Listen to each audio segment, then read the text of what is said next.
जय हिंद। आज हम लोग एसएससी एमटीएस 2022 के सेट नंबर 4 को यहाँ पे डिस्कस करने वाले हैं। टोटल जो एग्जाम होता है 48 सेट में एग्जाम हुआ है और हम इसके 4 नंबर पे डिस्कस करने वाले हैं। चलिए स्टार्ट करते हैं। आगे बढ़ने से पहले बता दें कि हमारे टेलीग्राम चैनल का जो लिंक है डिस्क्रिप्शन में दिया गया है। यहाँ पे आप क्या कर सकते हैं, इंपॉर्टेंट पीडीएफ दे सकते हैं। इंपॉर्टेंट पीडीएफ आपको किसके रिगार्डिंग है, आपका मैथ्स से रिगार्डिंग है। मैथ्स, इंग्लिश, जीके और रीजनिंग इन सब का पीडीएफ दे रखा है। साथ में आपका यहाँ पे प्रीवियस ईयर पेपर दे रखे हैं सारे एग्जाम का, और जो भी आपका इंपॉर्टेंट जो है एसएससी के रिगार्डिंग हो सकता है वहाँ पे आपका यहाँ पे पीडीएफ यहाँ पे प्रोवाइड किया जाता है। चलिए स्टार्ट करते हैं अपने वीडियो को। और जो भी टेलीग्राम चैनल का नाम है, आप जैसे कि मॉक टेस्ट जीके जीएस है, आप उसको अंडरस्कोर के साथ सर्च कीजिएगा तो आपको वहाँ पे चैनल आ जाएगा। जनसंख्या में प्रति 1000 पुरुषों पर महिलाओं की संख्या को हम क्या कहते हैं, लिंग अनुपात कहते हैं। तो जनसंख्या में प्रति 1000 पुरुषों पर महिलाओं की संख्या को हम क्या कहते हैं, लिंग अनुपात। इसका करेक्ट आंसर हो जाएगा। तो जनसंख्या में प्रति 1000 पुरुषों पर महिलाओं की संख्या को लिंग अनुपात कहते हैं। और भारत का लिंग अनुपात कितना है, 943 के आसपास चल रहा है आपका भारत की आपका लिंग अनुपात। फीफा विश्व कप 2022 की मेजबानी कौन सा देश करेगा, तो कतर करने वाला है। फीफा विश्व कप 2022 की मेजबानी कौन करेगा, तो कतर इसका करेक्ट आंसर हो जाएगा। फीफा विश्व कप 2022 की मेजबानी कौन सा देश करने वाला है, तो कतर इसका करने वाला है। Qatar is the right answer. Bharat के किस राज्य में नटांजलि उत्सव मनाया जाता है, तो नटांजलि उत्सव जो है आपका तमिलनाडु राज्य में मनाया जाता है। भारत के किस राज्य में नटांजलि उत्सव मनाते हैं, तो तमिलनाडु राज्य में नटांजलि उत्सव मनाया जाता है। नटांजलि उत्सव। नेक्स्ट है, छोटे राज्यों के कुछ अपवादों के अतिरिक्त राज्य विधानसभा में सदस्यों की संख्या 60 से 500 होती है। तो छोटे राज्यों के कुछ अपवादों के अतिरिक्त राज्य विधानसभा में सदस्यों की संख्या मिनिमम 60 होती है और मैक्सिमम 500 हो सकती है। नेक्स्ट है, अप्रैल 2022 तक उपलब्ध जानकारी के अनुसार भारत के पड़ोसी देश भूटान की राजधानी थी थिम्पू। इसका करेक्ट आंसर हो जाएगा।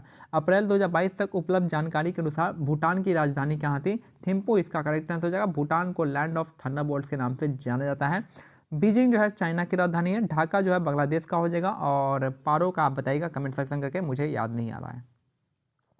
बोनालू देवी महाकाली की पूजा के लिए मनाया जाने वाला एक हिंदू त्यौहार है। यह निम्नलिखित में से किस राज्य में मनाया जाता है, तो बोनालू जो आपका तेलंगाना राज्य में मनाया जाता है। इसका करेक्ट आंसर हो जाएगा। बोनालू जो है देवी महाकाली की पूजा के लिए मनाया जाने वाला एक हिंदू त्यौहार है। यह निम्नलिखित में से किस राज्य में मनाया जाता है, तो तेलंगाना राज्य में बोनालू उत्सव मनाया जाता है। नेक्स्ट है, किस प्रकार के महापाषाण संरचना में कब्र के चारों ओर पत्थर के टुकड़े का गोलाकार आकृति में स्थापित किया जाता है, तो ये आपका संगोरा वृत्त इसका नाम दिया गया है। तो किस प्रकार की महापाषाण संरचना के में कब्र के चारों ओर पत्थर के टुकड़ों को गोलाकार आकृति में स्थापित किया जाता है, तो संगोरा वृत्त के आकृति में किया जाता है। नेक्स्ट है, मानव शरीर में निम्नलिखित में से कौन सी ग्रंथि अंग पित्त रस स्रावित करता है, तो ये हो जाएगा आपका यकृत। इसका करेक्ट आंसर हो जाएगा। तो मानव शरीर में कौन सी ग्रंथि अंग पित्त रस का स्रावित करती है, तो ये आपका यकृत। इसका करेक्ट आंसर हो जाएगा। नेक्स्ट है, भारत में इनमें से किस संस्था द्वारा 1 रुपये की करेंसी नोट और सिक्कों के निर्गत किए जाते हैं, तो वित्त मंत्रालय इसका करेक्ट आंसर हो जाएगा। तो भारत में इनमें से किस संस्था द्वारा 1 रुपये के करेंसी नोट और सिक्कों को निर्गत किए जाते हैं, तो वित्त मंत्रालय द्वारा निर्गत किए जाते हैं। नेक्स्ट है, भारतीय संविधान में मौलिक अधिकारों के विचारों को संयुक्त राज्य अमेरिका के संविधान से लिया गया था। तो भारतीय संविधान के मौलिक अधिकारों के विचार को कहाँ से लिया गया है, तो ये अमेरिका से लिया गया है। और क्या अमेरिका से लिया गया है, PIL का सिस्टम जो आपका अमेरिका से लिया गया है, PIL। और भी बहुत सारी चीज़ आपका अमेरिका से लिया गया है। फंडामेंटल राइट लिया गया है। ब्रिटेन से हम क्या क्या लिए हैं, आपका सिंगल सिटीजनशिप लिए हैं। और आपका जो पार्लियामेंट्री सिस्टम है आपका ब्रिटेन से लिया गया है। ऑस्ट्रेलिया से प्रस्तावना की भाषा लिया गया है। और साथ में आपका कॉन्करेंट लिस्ट आपका ऑस्ट्रेलिया से लिया गया है। आयरलैंड से हम लोगों ने DPSP लिया है, आपका नीति निर्देशक तत्वों को लिया है। और रसिया से हम लोगों ने क्या लिया है, रसिया से हम लोगों ने आपका फंडामेंटल ड्यूटी को लिया है। और प्लानिंग कमीशन जो है, प्लानिंग कमीशन का लिया है, 5 ईयर प्लान। सत्रिया किस राज्य भारतीय राज्य का शास्त्रीय नृत्य है, तो असम राज्य का शास्त्रीय नृत्य आपका सत्रिया हो जाएगा। तो सत्रिया जो है किस भारतीय राज्य का शास्त्रीय नृत्य है, तो असम का जो है सत्रिया जो है आपका शास्त्रीय नृत्य है। असम में सत्रिया हो जाएगा। कर्नाटक का यक्षगान हो जाएगा। और केरल का आपका क्या हो जाएगा, कथकली या फिर मोहिनीअट्टम कह सकते हैं। नेक्स्ट है, भारत की निम्नलिखित में से कौन सी नदी बंगाल की खाड़ी में गिरती है, तो गोदावरी नदी इसका करेक्ट आंसर हो जाएगा। भारत की निम्नलिखित में से कौन सी नदी बंगाल की खाड़ी में गिरती है? तो गोदावरी नदी बंगाल की खाड़ी में गिरती है। तापी, माही और नर्मदा जो है ये तीनों ही कहाँ पे गिरती है? तो आपकी अरब सागर में गिरती है। और गोदावरी को हम वृद्धा गंगा भी कहते हैं और दक्षिण गंगा भी कहते हैं। नेक्स्ट है, निम्नलिखित भारतीय नर्तकियों में से कौन भारतीय इतिहास की पहली महिला थी जिन्हें राज्यसभा के सदस्य के रूप में नामित किया गया था? ये थी आपकी रुक्मणी देवी अरुणडेल, इसका करेक्ट आंसर हो जाएगा। तो निम्नलिखित भारतीय नर्तकियों में से कौन भारतीय इतिहास की पहली महिला थी जिन्हें राज्यसभा के सदस्य के रूप में आपका नामित किया गया था? तो रुक्मणी देवी अरुणडेल इसका करेक्ट आंसर हो जाएगा। और इनका संबंध जो था आपका भारतनाट्यम से संबंधित थी। रुक्मणी देवी अरुणडेल भारतनाट्यम से संबंधित थी।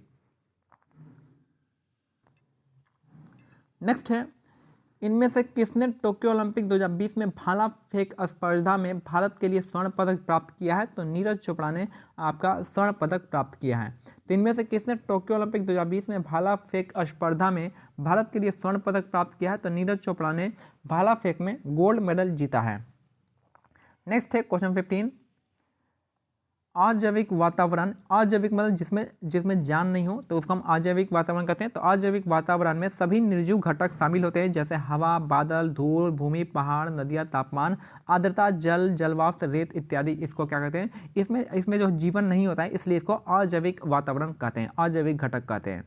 निम्नलिखित में से किस तत्व की परमाणु त्रिज्या सबसे अधिक होती है? तो जो परमाणु रेडियस होता है सबसे अधिक इसका है आपका लिथियम का दे रखा है। निम्नलिखित में से किस तत्व की परमाणु त्रिज्या अधिक होती है? तो इन सब में किसका हो गया आपका लिथियम, इसका करेक्ट आंसर हो जाएगा। नेक्स्ट है 2021 आईसीसी पुरुष T20 विश्व कप में खेले गए मैचों की मेजबानी इनमें से किन देशों ने की थी? तो ये थी क्या था आपका संयुक्त अरब अमीरात और ओमान ने किया था। 2001 आईसीसी पुरुष T20 विश्व कप में खेले गए मैचों की मेजबानी इनमें से किसने किया था? तो संयुक्त अरब अमीरात और ओमान ने किया था। समुद्री जल के ऊपर लगभग ऊर्ध्वाधर उठे हुए ऊंचे सैलीय तटों को हम क्या कहते हैं? उसको हम सी क्लिफ कहते हैं या फिर समुद्री भृगु कहते हैं। तो सिंपल सा इंग्लिश में याद रखिएगा, सी क्लिफ कहा जाता है इसको, सी क्लिफ इसका करेक्ट आंसर हो जाएगा। पंडित रविशंकर को 1967 में इनमें से किस एल्बम के लिए ग्रैमी पुरस्कार प्राप्त हुआ था? ये हुआ था वेस्ट मीट्स ईस्ट। वेस्ट जो है आपका मीट करता है मिलता है ईस्ट से, वेस्ट मीट्स ईस्ट इसका करेक्ट आंसर हो जाएगा। अब पंडित रविशंकर का संबंध किससे है? तो सितार वादक से संबंधित है। पंडित रविशंकर का संबंध किससे है? ये आपका सितार वादन से है। नेक्स्ट है, अकबर का राजस्व मंत्री निम्नलिखित में से कौन सा था? तो अकबर का राजस्व मंत्री था टोडरमल। अकबर जो का राजस्व मंत्री टोडरमल था, टोडरमल इसका करेक्ट आंसर हो जाएगा। नेक्स्ट है, भारत के निम्नलिखित स्वतंत्रता सेनानियों में से किसने वर्ष 1943 में भारतीय राष्ट्रीय सेना आज़ाद हिंद फौज, जिसे 1942 में रास बिहारी बोस ने और कैप्टन जनरल मोहन सिंह ने बनाया था, को इसको पुनर्जीवित किया था? तब सुभाष चंद्र बोस ने आपके आज़ाद हिंद फौज को पुनर्जीवित किया था 1943 में। याद रखिएगा, आज़ाद हिंद फौज को जो आपका बनाया था किसने? तो 1942 में आपका रास बिहारी बोस ने बनाया था और कैप्टन मोहन सिंह ने, दोनों ने मिलकर बनाया था। अल्लूरी सीताराम राजू भारत के किस राज्य के आदिवासी स्वतंत्रता सेनानी थे? तो आपका आंध्र प्रदेश के थे। तो अल्लूरी सीताराम राजू जो है भारत के किस राज्य के आदिवासी स्वतंत्रता सेनानी थे? तो आंध्र प्रदेश के अल्लूरी सीताराम राजू का संबंध था। नेक्स्ट है, जगन्नाथ स्मार्ट टाउनशिप योजना भारत के किस राज्य से द्वारा शुरू किया गया है? तो आंध्र प्रदेश के द्वारा स्टार्ट किया गया है। तो जगन्नाथ टाउनशिप योजना भारत के किस राज्य को द्वारा स्टार्ट किया गया? तो आंध्र प्रदेश इसका करेक्ट आंसर हो जाएगा। सुंदरी वृक्ष जो है गंगा ब्रह्मपुत्र डेल्टा में पाए जाते हैं। सुंदरी वृक्ष कहाँ पाते हैं? तो गंगा ब्रह्मपुत्र डेल्टा इसका करेक्ट आंसर हो जाएगा। साथ में आपका गंगा ब्रह्मपुत्र डेल्टा को हम सुंदरवन डेल्टा भी कहते हैं। यहाँ पे आपको सुंदरी वृक्ष मिल जाएगा, मैंग्रोव फॉरेस्ट इसको कहते हैं, और यहाँ पे आपका रॉयल बंगाल टाइगर भी मिल सकता है। और लास्ट क्वेश्चन है कि गॉन गर्ल नामक पुस्तक इनमें से किसने लिखी है? तो गिलियन फ्लिन ने लिखी है। तो गॉन गर्ल नामक पुस्तक जो है किसके द्वारा लिखा गया है? तो गिलियन फ्लिन के द्वारा लिखा गया है। गॉन गर्ल पुस्तक जो है आपका किसने लिखा है? तो गिलियन फ्लिन इसका करेक्ट आंसर हो जाएगा। तो ये हमारा आज का सेट कंप्लीट होता है। मिलते हैं अगले सेट में, तब तक के लिए क्या करना है, टेलीग्राम चैनल का लिंक जो डिस्क्रिप्शन में दिया गया आप उसको ज्वाइन कर सकते हैं। जय हिंद, जय भारत, धन्यवाद।